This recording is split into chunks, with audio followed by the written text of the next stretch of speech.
what's going on, everyone? Before we get into our conversation, I want to let you know this podcast is sponsored by BetRivers.com. BetRivers.com, the best place for all your sports gambling needs. Also, don't forget to subscribe to the podcast. You can also watch all of these episodes on the Field of 68 YouTube channel. Now, let's get into our conversation. Hey, what's going on, everyone? This is Eric Devendorf, your host of the Scores Table podcast. On today's show, me and my producer, Tim, are going to do a recap of Syracuse season, senior night against Miami Saturday, and also talk about ACC tournament play coming up next week.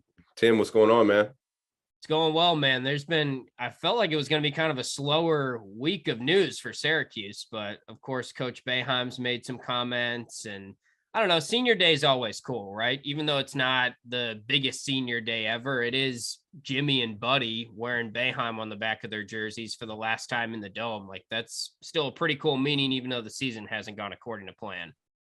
Yeah, I mean, senior day is special for those guys. I mean, the guys who, even the walk-ons, the 4 years that they've spent, grinding for that program. I think it just means a lot to, see those guys come out there, get their jerseys, have their family there, have the crowd and that type of atmosphere cheering for them.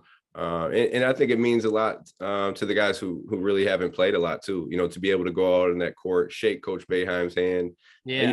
Even you're a walk-on the team, you might not have had a lot of conversation with Coach Boeheim in those 4 years. Let's just be honest. So, to have those guys, get that moment, it's pretty special. And you talk about, Buddy and Jimmy. I actually just watched the video on the Cuse men's basketball site of Buddy, officially saying that he was leaving and this was his last year. So I think it'll be pretty special for those two guys, and then also Coach. It's been like a whirlwind season, obviously, and we've heard a lot from the media and the fans about him coaching his sons and right. father-son ball and all that stuff. But in reality, those two guys have, and Buddy's, if we're looking at Buddy, he's exceeded expectations from day one, since his freshman year till now. No one's thought he was going to, I mean, he's top 15 in scoring all time. He's top 2 in most 3-pointers made in school history. And then,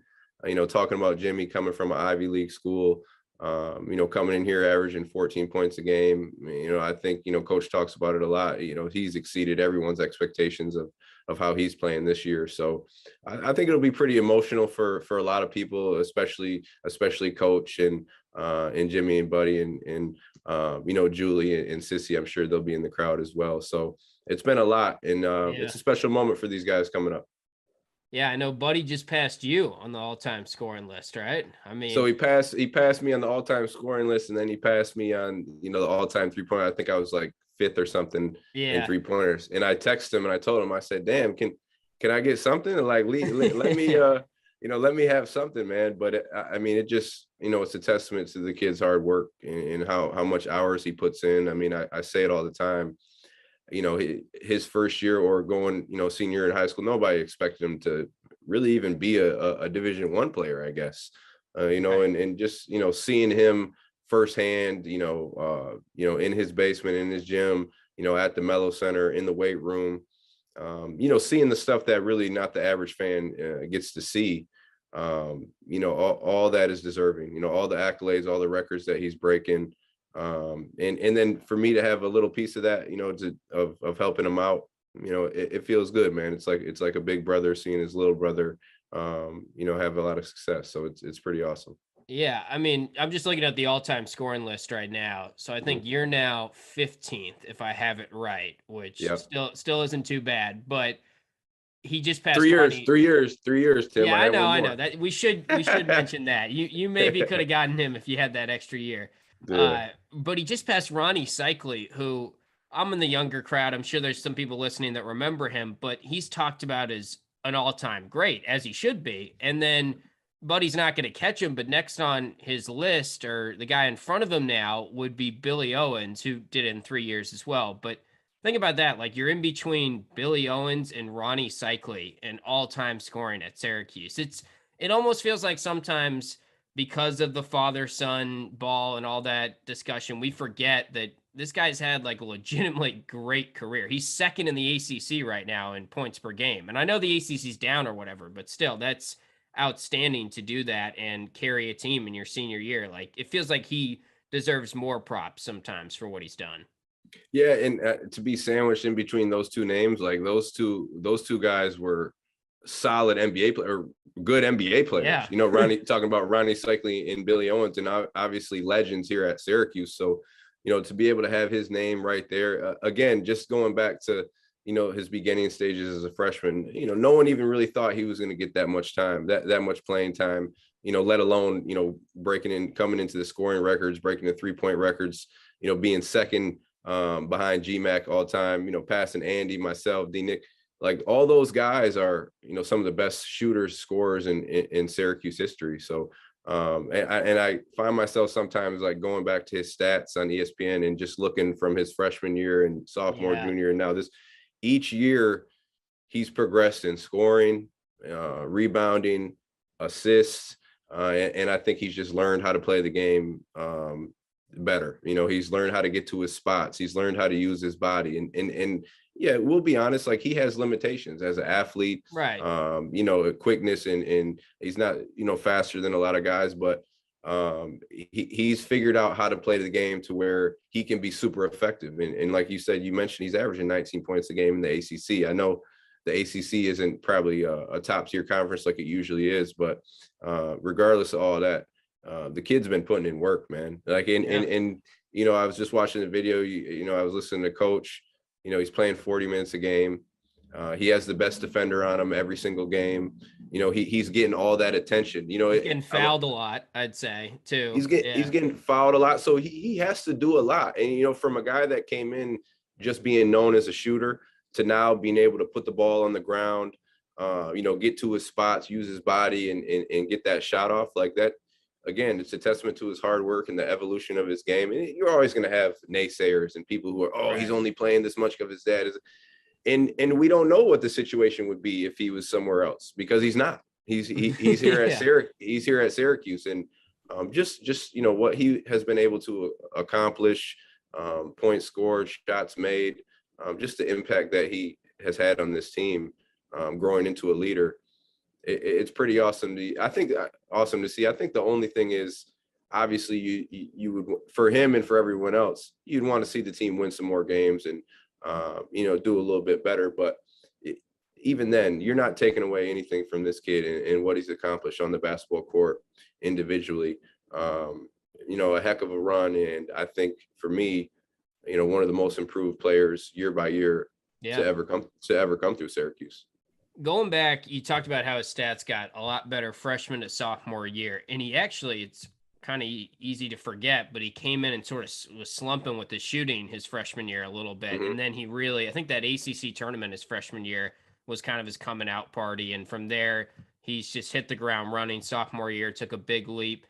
When you were, because I know you've been working with him on his game throughout this process, throughout his career, when you were maybe freshman to sophomore year working with him, was there a point where you kind of realized, all right, his ceiling's a little bit higher than I thought, or he's starting to get it, and maybe he's got a little bit more to his game than just being a shooter? Because that's what everyone assumed his freshman year is. He's just going to be a catch and shoot guy and a role player, but he's clearly been a lot more than that.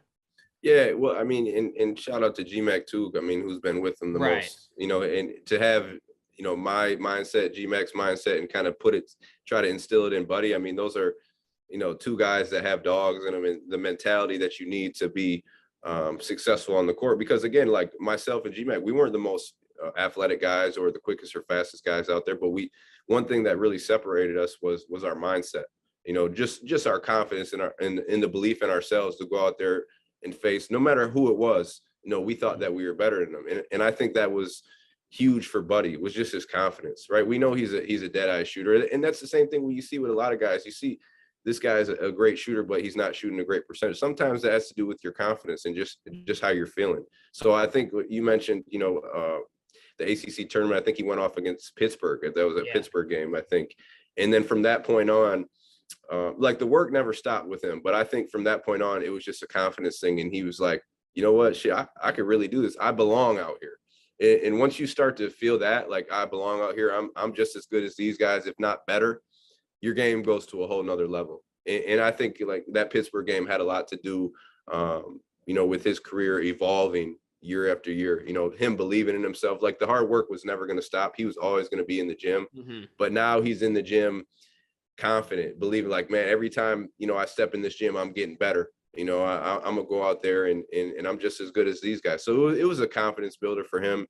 And then when you're in the gym as much as he is, that confidence is just going to keep growing and growing. And again, to have guys like GMAC, Red, Griff, and obviously, his dad, Coach Boeheim, around him, they're just instilling that confidence even more.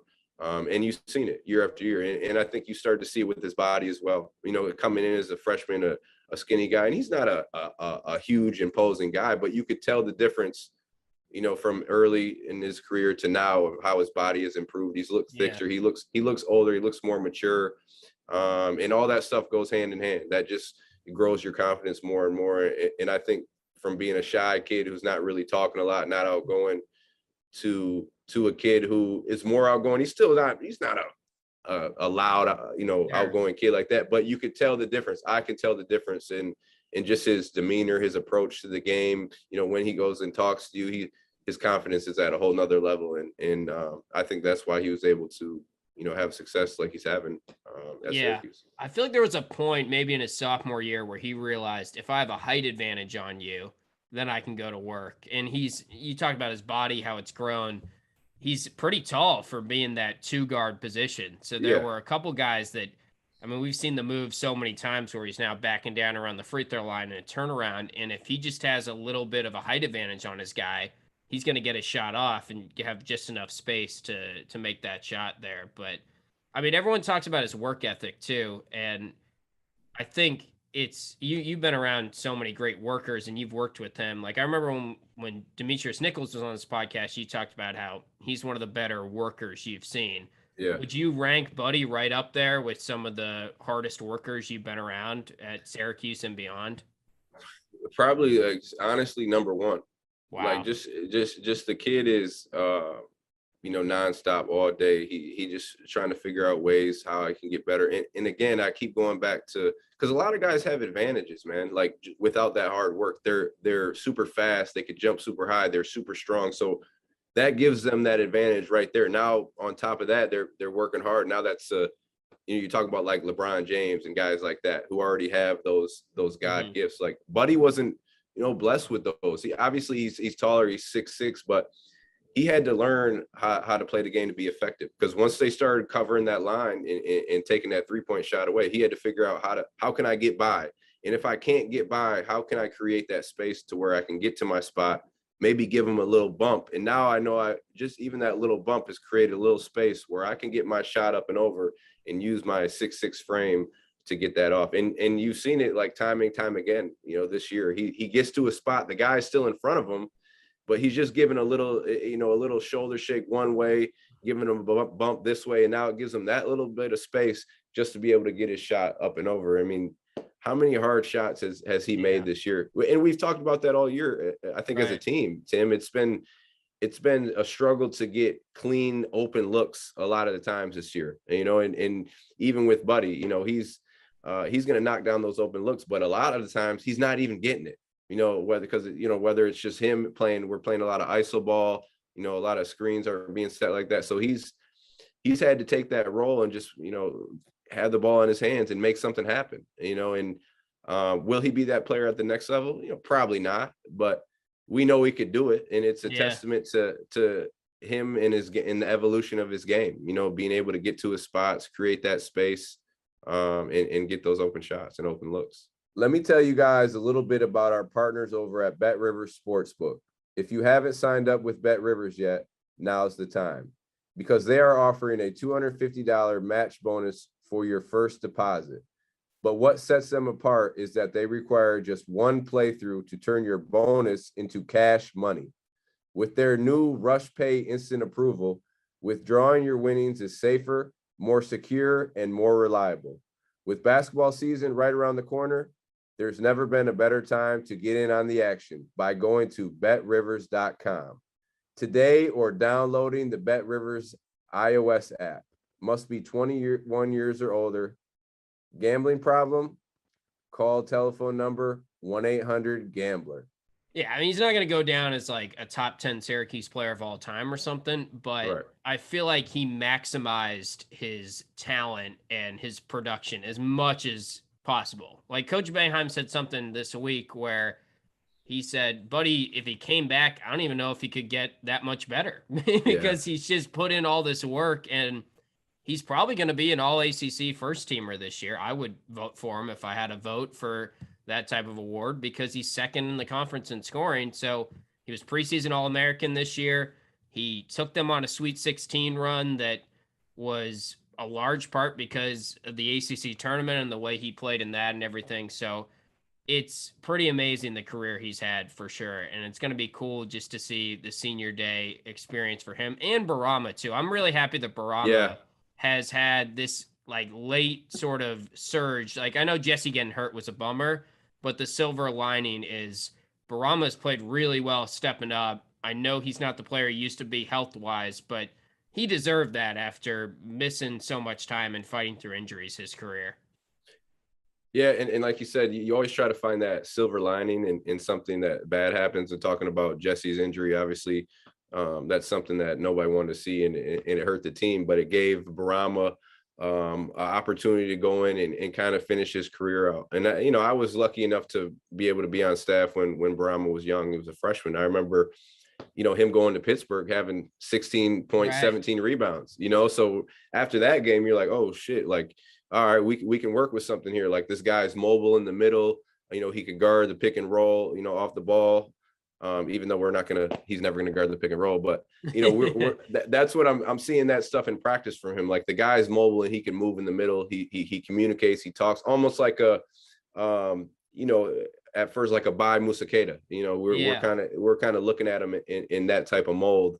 And then, just to see him go through all those knee injuries, that's something that happens in sports, man. You can't do anything about it, and then he's had 2 knee surgeries on the same knee, one on the other knee. And I was at the practice facility last week, and just seeing him, and like his knees are still swollen, like there's a lot that the kid has overcome, man. And to be able to be out there really playing on one leg, and we talk about, North Carolina game, him coming in, having 2 big tips, one in the first half, one to put him up in the second half.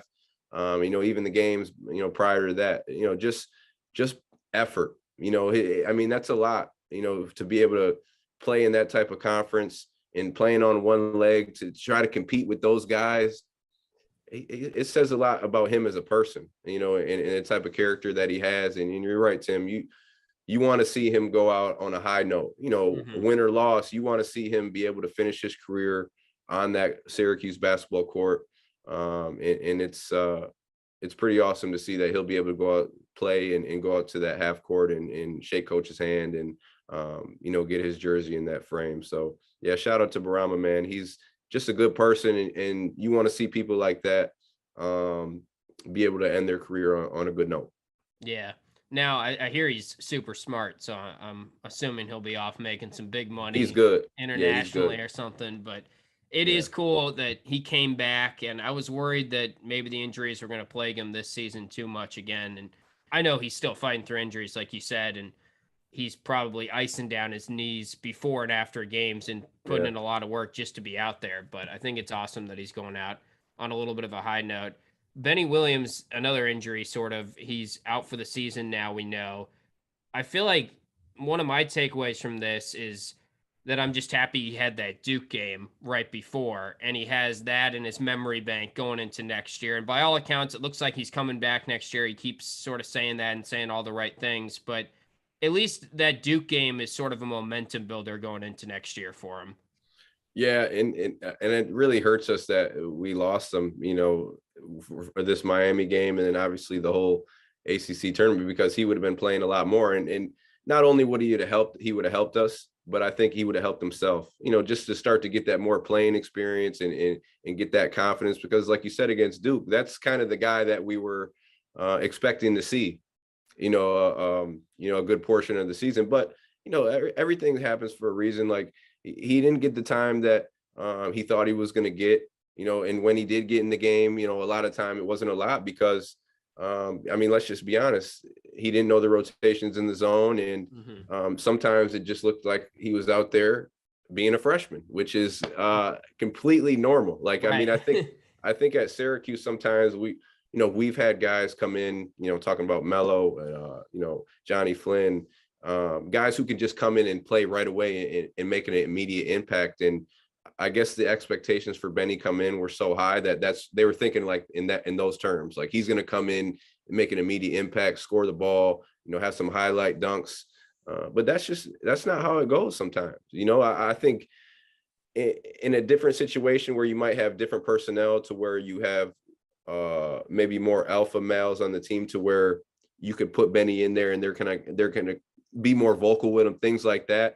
Maybe you could have put him around those type, but I think the team that we have, it's not that type of thing we got going on. It's almost like you got to learn on your own, Benny. You got to figure out. Obviously, the coaches and all that are helping them, but no, you're right. That Duke game, that kind of, I think, sealed in his mind, like, all right, I could do this. I could be out there and compete against, really Duke, one of the best teams in the country. So if you play like that against Duke, why can't you go out there and play like that against Florida State or Georgia Tech or anyone else in the country? So I'm definitely glad Benny had that game. And I think next year he'll be really good. I think he was just playing. It was just playing with a lot of nerves. He was overthinking it. You could see it in the zone. Like, he's the type of guy, we talked about it a lot, Tim, like typical Syracuse zone players, you could make a mistake and then be able to get back and right. Still take away the shot or take away that drop.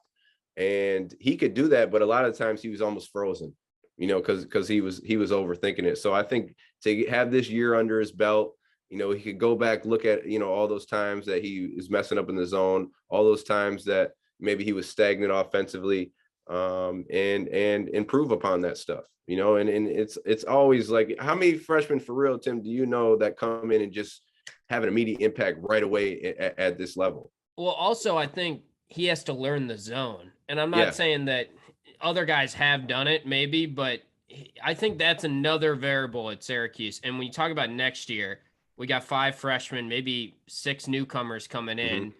And coaches hinted at this week, well, we might play some man-to-man next year. Now, he said that before. I'll believe it when I see it. But at the same time, I kind of feel like it might be a decent year to mix and match, because I think Benny could be really good as a man-to-man defender. Yeah. I think Jesse is, mobile enough to not in every situation switch out onto a guard, but I think he's a very versatile defender. So they have more pieces. This year, I think we're in agreement on this. It did not make sense to try man-to-man this year with the athleticism on the roster. But maybe considering, you bring in 5 or 6 newcomers that are pretty athletic, that's good for the zone, but also you got to have the knowledge of the zone. That's the next thing. And I'd just be worried if I was Coach Boeheim about how quickly are those 5 or 6 newcomers going to grasp the rotations, the concepts, the intricacies of the zone.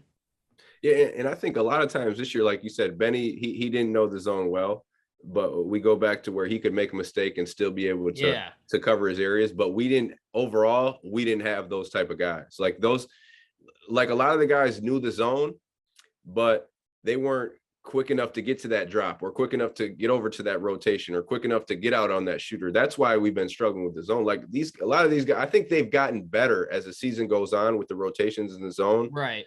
When that ball's moving like that, you gotta be able to get there, because if you're off by that much, the shot's going up, or if you're overplaying it, then he's driving by, and now that causes a whole bunch of chaos in the scramble in the zone. So we didn't have that personnel that we usually have this year to be super effective in the zone, and same thing with rebounding, but I do think next year it's a good thing to mix it up, because that's just the way the game is going now. Like, the players are too talented. They can shoot the ball too good.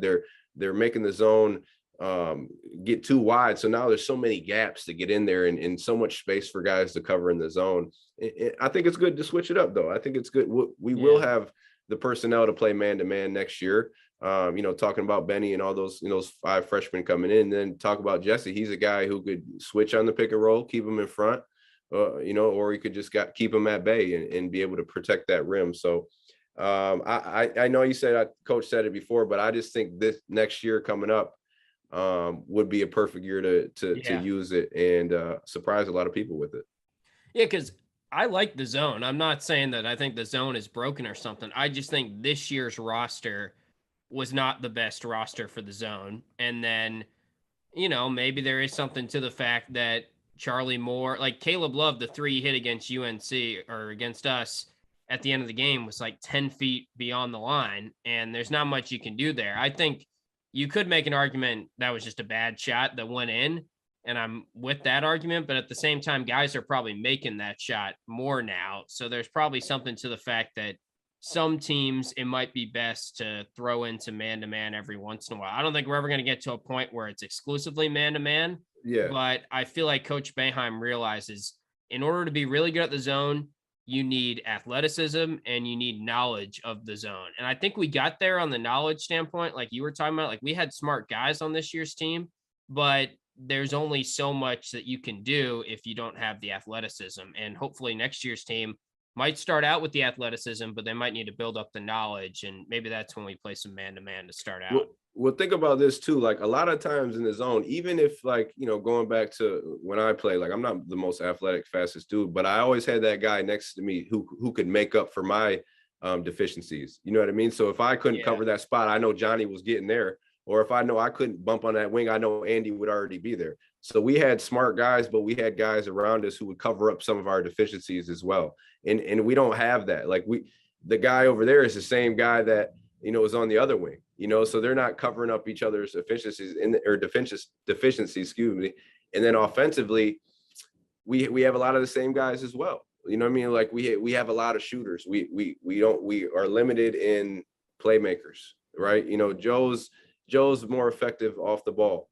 We've seen him. Can he play point guard? Yeah, he can play, but I think he needs less pressure on him to make decisions and just focus on go ahead scoring that basketball. I mean, we could go back to talking about Kadari. That's where he would really come in and be effective. But just for our team this year, our personnel, wasn't to where we could be super effective in the zone, and we were limited offensively with our options. And that's why you see a lot of the ISO ball, Tim. You see a lot of the ice ball. You see a lot of the hard shots. Like we don't have guys who create opportunities to get those open looks. And the things that we had to do this year to be able to get those open looks, as far as, cut hard, set screens, have real good ball movement, we haven't had that consistently. Yeah. I think one way to put it is we have shot makers, but not really shot creators. Yeah. And we've got a lot of just the same type of player. We've talked about this before, but one of my big takeaways when we sort of reflect on this season is it just wasn't a great team from the standpoint of like the pieces adding up to create something that's greater than the sum of its parts. It feels like we've actually had a lot of guys exceed expectations this year, but our overall record is 15-15 right now. Like Jimmy, I think, was better than I thought he was going to be in terms of scoring and his impact, making the jump from the Ivy League. Cole just scored 36 in a game at UNC. Like he's, you could say, exceeded expectations at times this year. Joe has had a really good 3-point season. Buddy's been sort of what we thought, like a leader and second on the team and or second in the ACC in scoring. Jesse took a big leap. So when you go individually, you would almost think that our record will be better than it is. But I think that comes down to the fact that it just wasn't the best team from pieces adding up to be greater than it like normally would be standpoint. Like we were just missing little pieces that every great team has, whether it's a 1 or 2 more shot creators, maybe an alpha, or maybe just a little bit more athleticism on defense. That's the biggest thing probably. Yeah, and I think we've seen like pieces like in games. You see, Frank's had 15 boards, but we need this. Frank, you got to do this every single game for us consistently, because if you don't, that's a big part that we're missing. We saw during the beginning of the season, even to now, like we're struggling on the boards. We had that little stretch where we 4, 5, 6 games where I think we beat a lot of teams on the boards, but for the most part of the season, real inconsistent, offensive and defensive rebounding. So like, hey Frank, this is your role. We need you to rebound and defend, every single game. That's what we have to do. Buddy, we need you to score the ball. Joe, we need you to get in here and get 6, 7 assists, score 12 points. every single game, get these guys involved, and I'm not taking anything away from these guys. You're going to get your numbers if you're playing 40 minutes a game. If you're shooting, 15 to 20 times, and I'm not taking anything away from those guys because they had to do that. Right. Like they had to shoot the ball. I hear people say, "Oh, he's shooting that," but who else is going to shoot the ball? Who else is going to come in and shoot the ball? Like, who's going to sub in for Buddy? You mean you're going to have Symir come in the game and push Buddy down so he stays in the game? It's not. We didn't have many options. So those guys, like from a number standpoint, they were going to get their numbers just because of the shots they were taking in the minutes they were playing. But yeah, again, Tim, we just didn't have those pieces that we needed on a consistent basis to win basketball games. Like, who's going to get these stops? And you talk about those shots at the end. It was really 3 of those, like Charlie Moore, Miami. Yeah. The guy from Notre Dame who hit that shot. Yeah, Prince Hub. And then you go back to the guy at North Carolina. So those are, I guess coach said they were bad shots, but they went in, you know what I mean? Yeah. Those were like a big difference makers in the games. And then, a lot of our games just came down to 2-3 plays at the end, a play at the end, getting a stop defensively, or being able to get an opportunity at the rim. And yeah, it was probably Buddy but I mean, it's hard as hell, like, to be able to play 40 minutes, shoot all those balls all the game, and then when the game's on the line, we need you to go ahead and do it again. You know what I'm saying? Like, it's a lot of pressure on these guys, and we didn't have enough of those guys to be able to make those type of plays at the end, because we could be talking about, a flip side of if we won those games, right? No doubt. Yeah. And if Jesse stays healthy, I mean, you could definitely be talking about a different season. I think the UNC game was sort of a microcosm of the season from a standpoint of they played really hard. Everyone sort of counted them out before that game. They get off to a great start. Effort was great.